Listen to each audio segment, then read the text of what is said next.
So, the Confrontation Clanwars campaign is now halfway done. But how is it exactly looking? And what is the boosting problem and how could we theoretically fix it?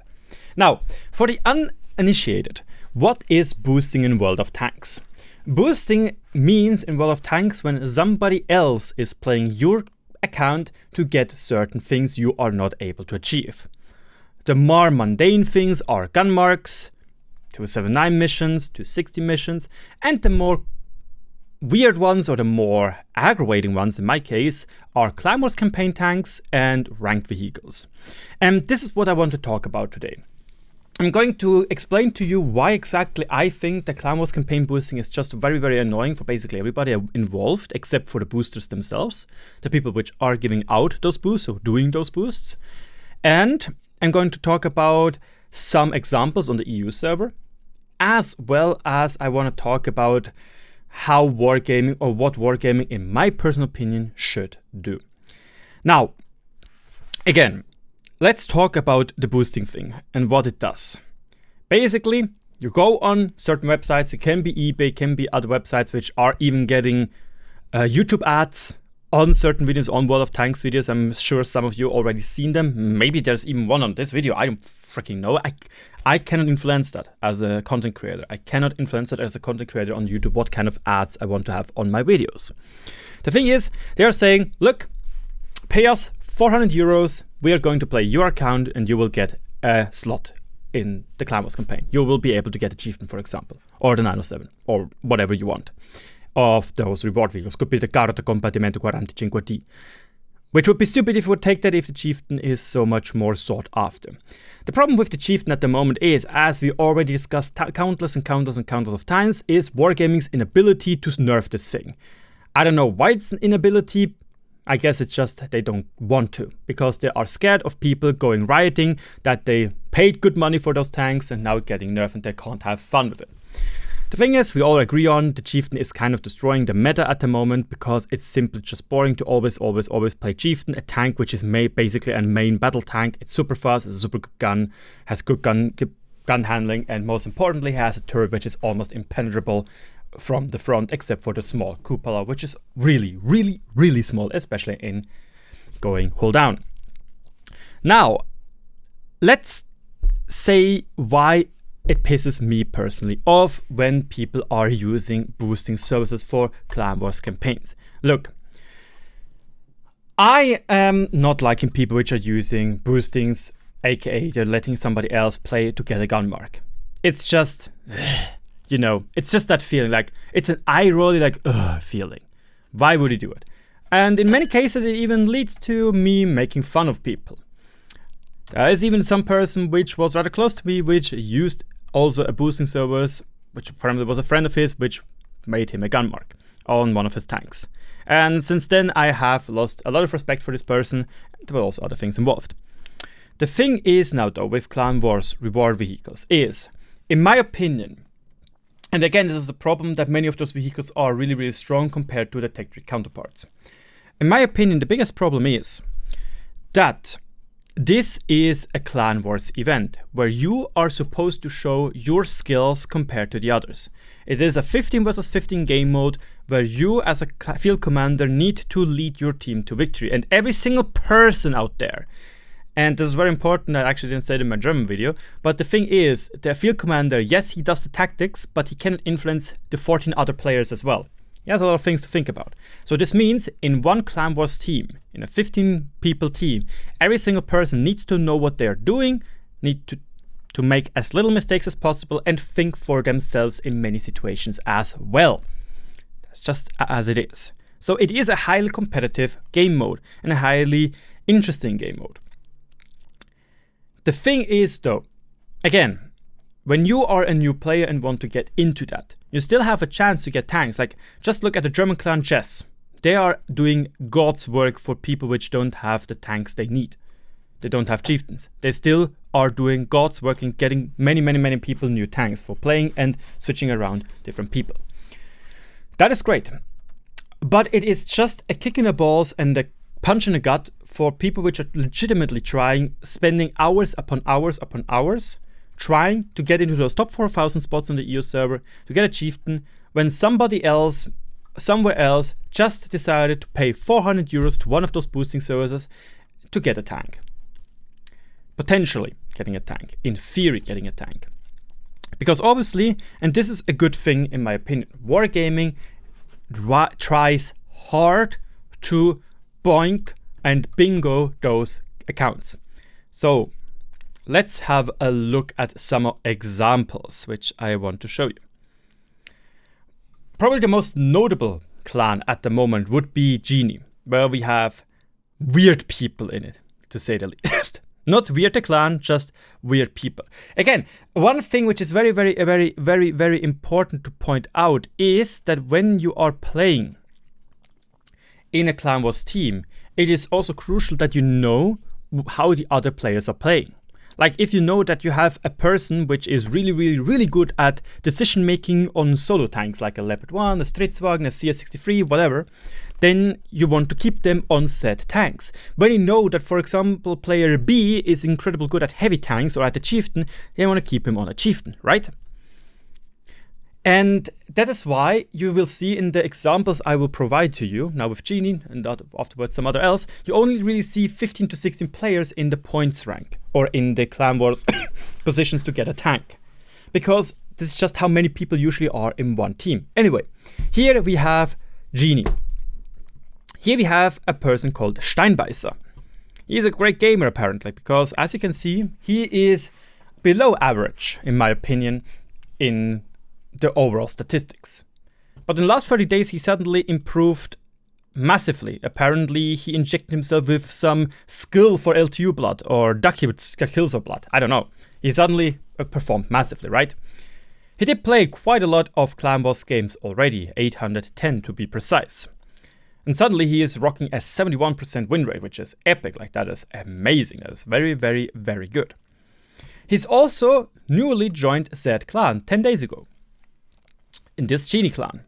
So he used to be in DDoS, he used to be in Sharp, in Rising Heroes. Let's look at another German player called Suppenente87. He also suddenly improved quite rapidly. Again, below average player in theory, especially in win rate department. But in the last 30 days, and he became decently better. He started to play tier 10, right?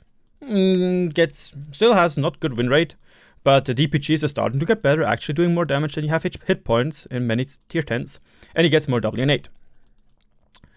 He has a lot less Clan Wars experience, but suddenly he's rocking a solid 70% win rate. He used to be in Wei-Yu, in Panzerdivision Noobtreter, Gemeinschaft Deutscher Zocker, so he doesn't know Steinbeißer. But they immediately go along very well. Let's look at ping hours. He is, sadly enough, a below average player. And that is putting it mildly. He did improve, however, massively in the last 30 days, apparently. He never played Clan Wars on tier 10.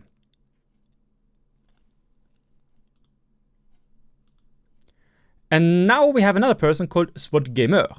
And by the way, Ping Aus is a French person, apparently. L'élite de geek français. SWAT Gamer, I guess the gamer already says it. Some French clans.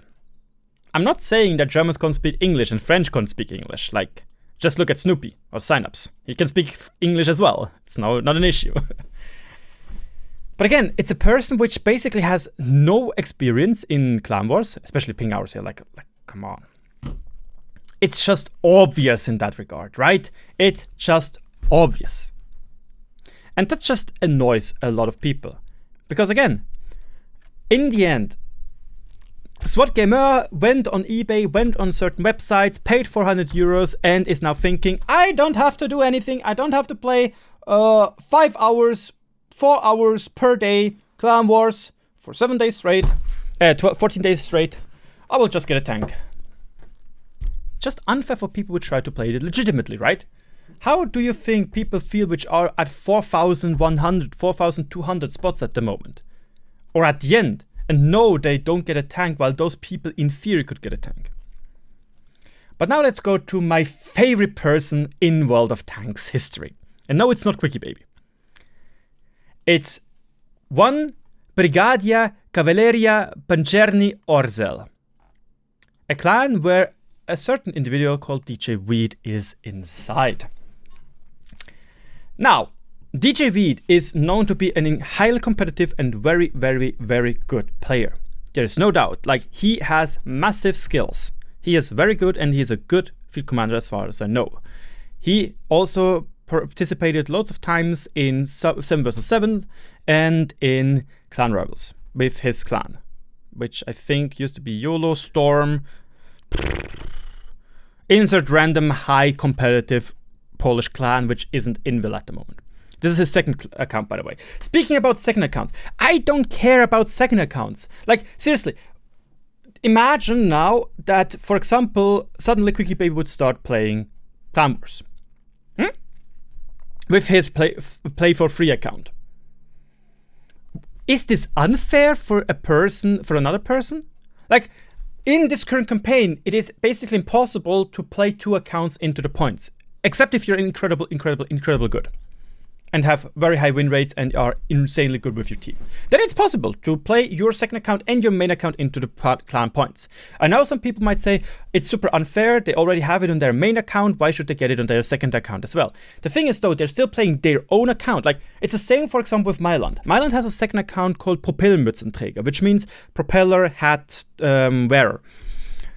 For example, it's a free-to-play account as well. If you would start now playing competitive Clan Wars for this campaign to get a reward vehicle, would that be unfair for another person?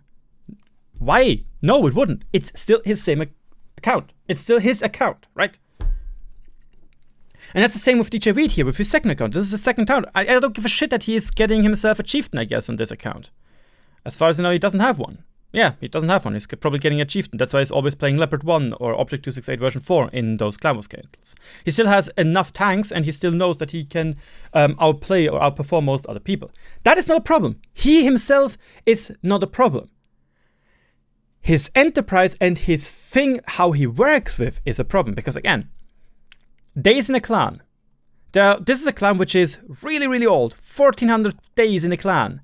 33, 22, 404 days in a clan. But then suddenly the people which just recently joined are all in the clan points, right? And now we can also look at those people. Do you really think one of the highest competitive players in the game, in Clan Wars and stuff like that, suddenly takes a person like this into his main team, into his random clan he joined to compete in this Clan Wars campaign, to presumably get reward vehicles? A person which has lackluster Clan Wars experience. Or this guy, a highly competitive player which never really played Clan Wars but has insane win rates suddenly. Or Hoopmeister here.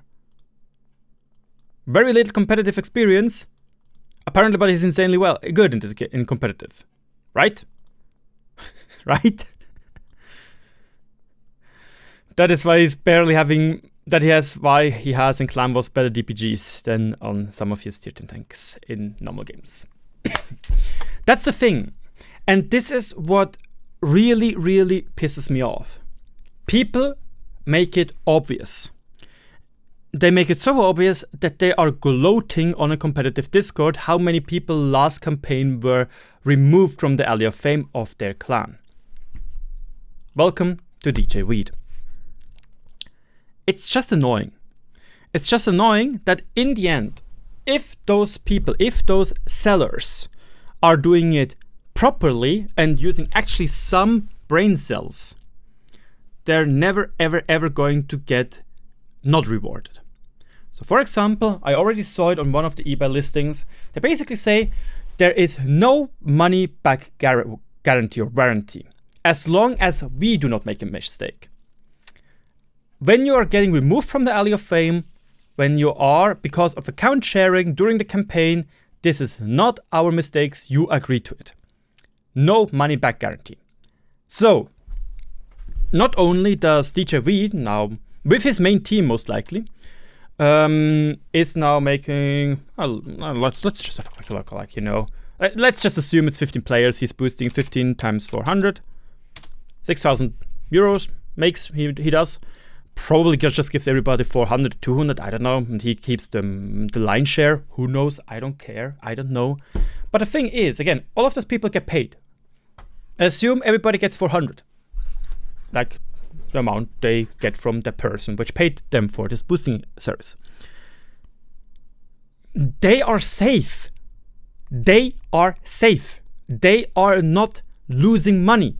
They are able to keep their money at the end when they're making it smart with some little writings down below in the listing where the people have to agree on when they're buying this this service. And if the other people, which like Smok here or Bodex or Hoopmeister, if they have this money to spare and they don't give a shit, the only thing they lose is 400 euros. That's it. They lose nothing otherwise. They can only gain one of the strongest tanks in the game, a Clanwars reward vehicle. And this is what pisses me off the most. At the end, everybody loses. The people which are fighting against those clans, these are losing, obviously, because they can't really judge how good those people are. Then, the people which are fighting against them, for example, in the first round, because they have a low ELO rating, because they only have one team, for example, they will lose out on ongoing points, right? Because their ELO is so low that they have to fight against weaker clans. At least in the beginning stages of the Clanwars campaign. And in the end, the people which paid for this service and get removed, they also lose. The only people which win are the boosters themselves. And this is the thing which just pisses me off the most. Like, he is known to boost accounts. He is known to do that.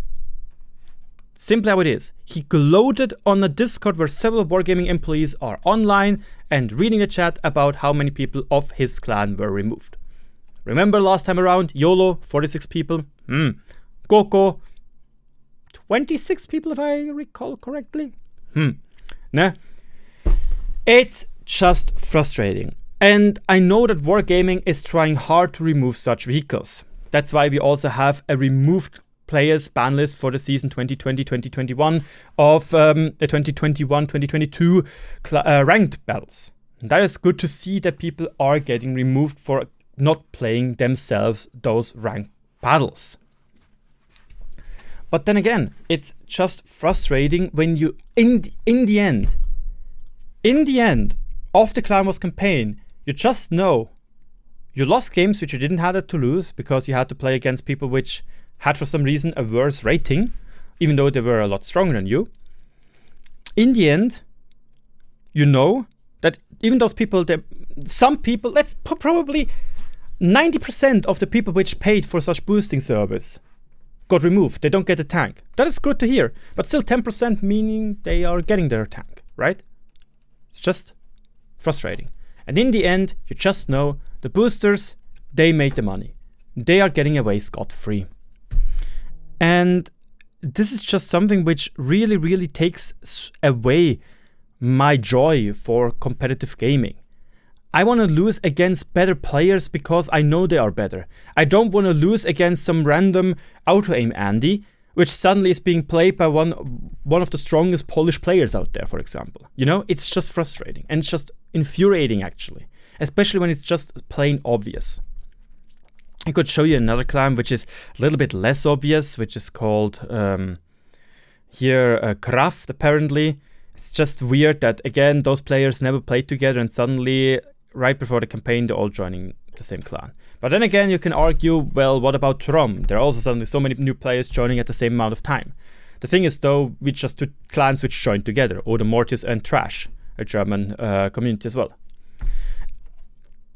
I just hope that if Wargaming really wants to fight against those booster accounts, which they are trying to do, like literally they are trying to do this. That's why we only have 4,000 spots. That's why it's much harder to gain points. And it's a lot closer together. And that is why there are a lot more tanks for auction, so people can spend their bonds, which they farm from whatever. That's all fine and good. But in the end, Wargaming, I think that Wargaming needs to start slapping not only the wrists of those boosters, but just start cutting off the snake's head. Or the Hydra's head. No, not the Hydra, that would be bad, but the snake's head. In that case, DJ Beat, you know. If he is known to be a booster account, I wish that Wargaming would also remove him, or his second account in that regard, from the Alley of Fame. I would even go so far to, when we know what other people are playing, like right now it's a little bit harder to do, obviously, because they can't play their main accounts as well for this Clan Wars campaign, because there's just too little time for doing that, most likely. The thing is though, if Wargaming can find out who those boosters are, they should also start removing tanks from their accounts. They need to understand that this is not a joke, this is not a business they can just do every single time and not get punished for. That's just what I think. Maybe you can argue I'm just salty. Maybe you can argue that I'm just annoyed that they can make money from it. I don't know. You can argue it. It just pisses me off that it takes away from the competitive spirit. You want to improve? Then do it yourself. And not just pay 400 euros. It's the same when you would say you're going to one of the most important exams for example, becoming a doctor. In Switzerland, it's called the Numerus Clausus, which you have to do before you can start studying medicine. It's a really, really tough exam, and a lot of people fail. But imagine you just pay your buddy or somebody else to go for the exam and you pass it suddenly. What's the point? What's the point in the end? That you can gloat that you passed it even though you didn't? I don't know, man. I don't know. Let me know in the comment section below what you think about this issue and what do you think we could do, or what Wargaming could do. I still think that if it is obvious who are the boosters, if Wargaming can find out what their main accounts are, I think they should just start removing reward vehicles in that regard. Just say, you know what? You're boosting countless times. Well, say bye-bye to Chieftain. I don't know. Give them 2 weeks ban. Remove them from competitive, what's it called, tourneys. 7 vs 7 official Wargaming tournaments. 7 vs 7 clan rivals. I don't know. Give them some time out. That they understand that this is a serious issue and they should stop doing it. I don't know. Again, I'm not part from Wargaming. Thank you so much for watching and listening rather to my rant. And yeah, I see you around. Goodbye.